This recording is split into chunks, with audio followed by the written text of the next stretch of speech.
the CBI has not done the investigations on ground reality. They have done it on scientific basis.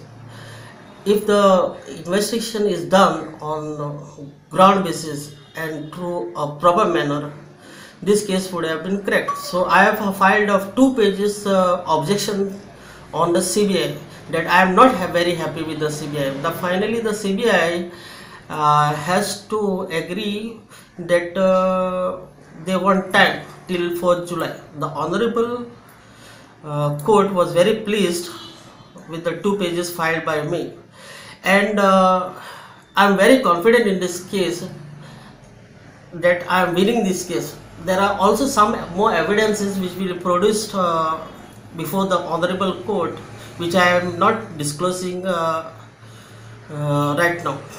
But I am very thankful to all the people who have helped me. Most probably the press and media person, the guys who are called press and media.